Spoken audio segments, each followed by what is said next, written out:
Paulius Liškauskas is training for the worst-case scenario. He is a member of the Lithuanian Riflemen's Union, a state-backed paramilitary group that has been growing ever since Russia annexed Crimea in 2014. Russian state propaganda targeted Lithuania. For us it meant we could be the next ones.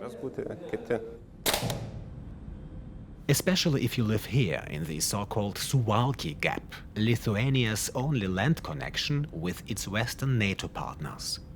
This stretch of land is crucial for the transport of goods and military equipment. The Suwalki Gap is just 65 kilometers wide. It's located exactly here between the Russian exclave of Kaliningrad on the one side and Russia's ally Belarus on the other side. In Lithuania, many fear that Russia might try to cut this land bridge to the west. Tensions with Moscow have been rising. Lithuania has been a member of NATO since 2004. But since the start of the war in Ukraine, politicians and normal citizens have grown more determined. I would say we're more patriotic, but you should defend your freedom and so on. It's like understanding of these fundamental things. We have just few years to prepare ourselves. That's why we need more NATO presence in our region as a very credible deterrence factor. Deterrence against Russia. This is also the aim of an unusual art exhibition in the capital Vilnius.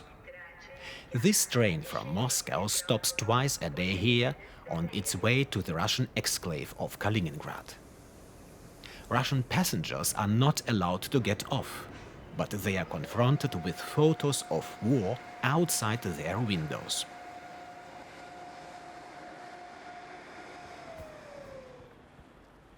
When Paulius Liškauskas is not training for battle, he takes off his rifleman uniform to work as a lawyer. He believes that the Kremlin and not ordinary Russian citizens are responsible for the war in Ukraine.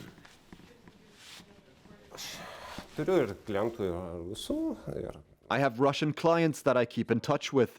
I don't feel any personal hatred towards them, but rather towards the Russian state and Russian state propaganda. Many here would agree with him. Lithuanians have been caught between a constant state of vigilance and resilience.